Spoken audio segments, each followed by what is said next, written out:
the McLarty Treasure Museum at Sebastian Inlet State Park. We're going to go inside and see what treasures and artifacts they have from the 1715 Spanish salvaging. This anchor is from the 1715 wreck. Display on the Spanish world trade and spices.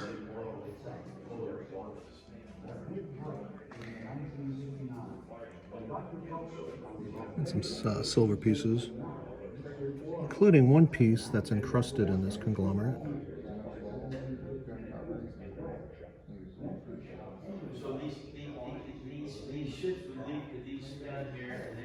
And this is a large cannon recovered from the 1715 shipwreck.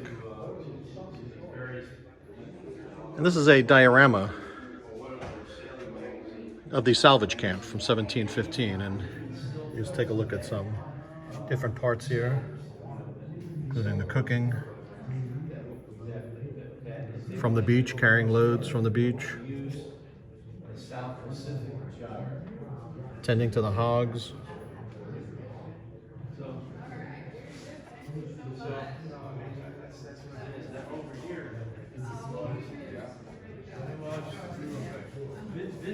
And a Timucuan Indian. This is a diorama of the 1715 shipwreck.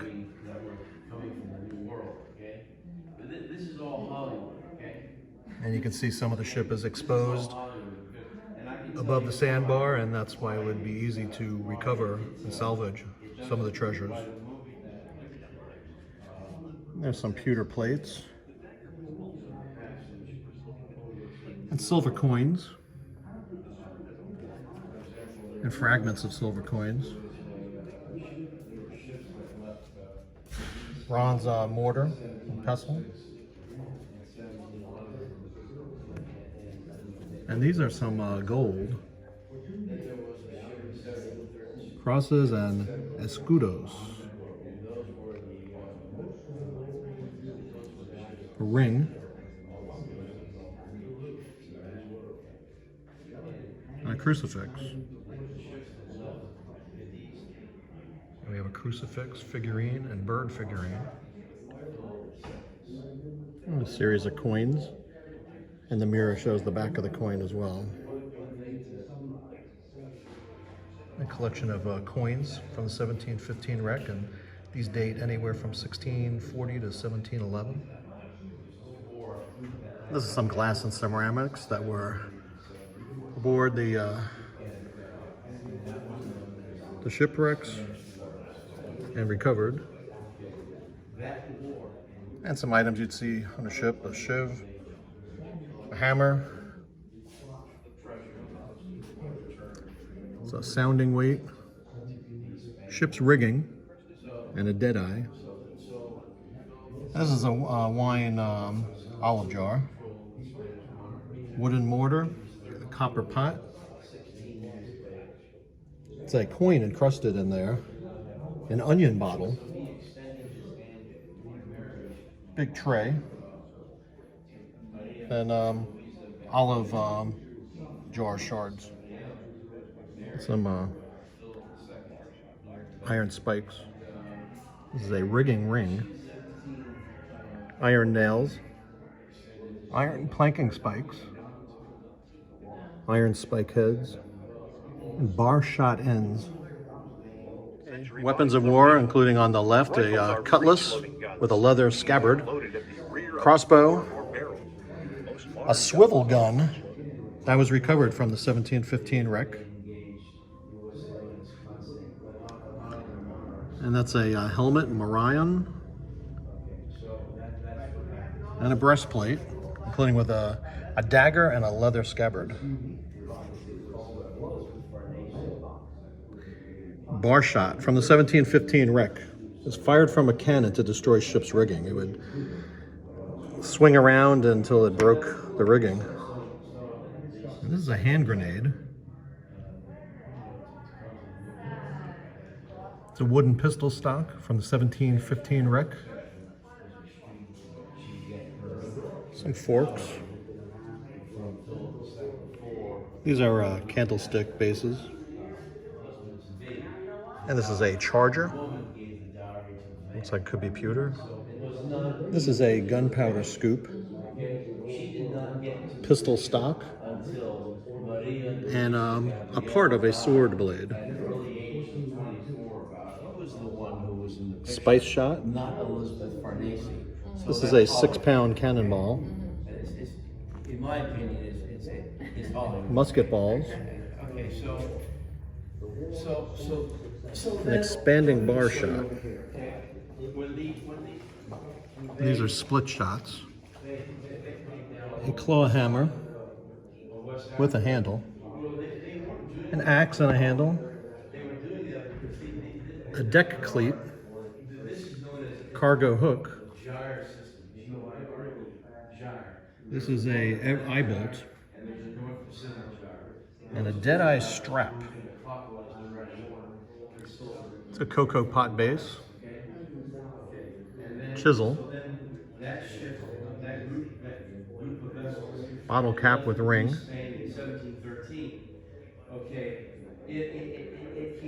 Bottle cap with screw threads. This is a ship's bell. A pestle. A turned metal bowl. A pan. And a platter. Rod or fastener blank. Pot handle. That's a platter. This is a charger. This is a candlestick base. Salt maker shears. Pump pickup. It's a metal pin. I have a hammer and an adze blade. And above that, a hatchet. This is a blue-green on white majolica basin. There's another blue-green on white majolica. Copper pot patch. Shards from an olive jar. This is a large Eyes Indian pottery shard. Balance weight and dividers. Cannon Cruise worm or wad puller.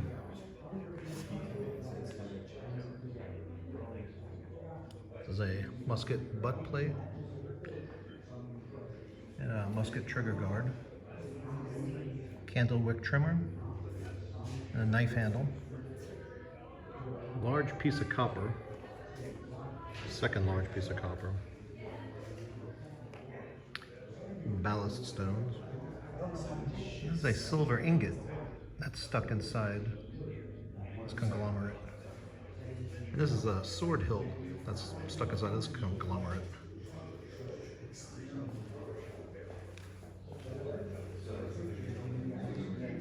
Fragments from a drinking cup.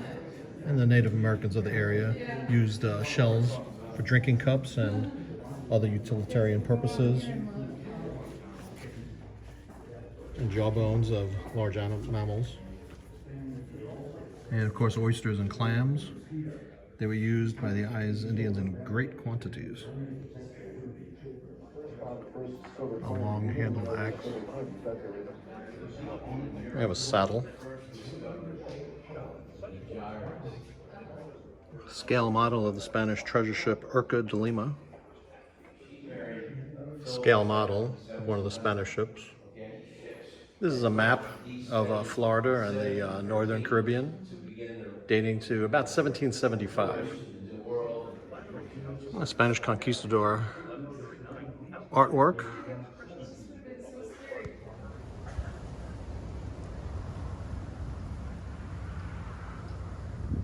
So this is the site of the Spanish 1715 treasure fleet wreckage. They sunk off the coast here of Sebastian Inlet. There were 11 or 12 galleons filled with gold, silver, and precious treasures. And about 1,500 men, women, and children survived. And they washed up along shore here, and they put a camp, a salvagers camp, temporary, so that they could go back and retrieve as much of the gold and silver from the shipwrecks, which were just off the coast. Some of them were in shallow water. They could just go in, take as much as they could. They couldn't get all of it, but as much as they could. And so the camp stood on this site. This is where the Spanish 1,500 people temporarily lived here. So fresh water was essential to sustain life at the 1715 salvage camp. This is a display of how they would retrieve fresh water, and this would be from a wooden framed well. I'm going to take the boardwalk over the dune. Lots of sea grape flanking both sides of the this boardwalk.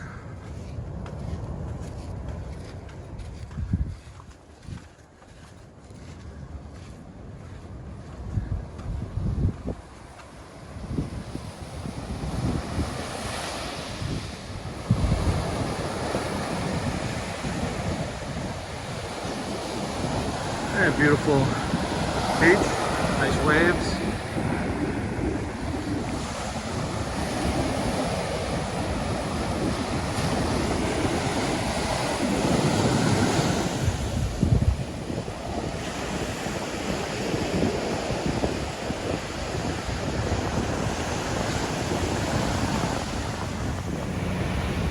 So it was along this beach that the Spanish salvagers recovered their shipwrecks. In the distance, you would have seen a bunch of galleons with masts and some of the ships above water, stuck on the sandbars. And they would have been on out by boat, back and forth, recovering as much of the valuables as they could. Then they would bring it back to the camp that we were at before. 1,500 people at this camp.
Piece of 8? No, it's a nickel. All right.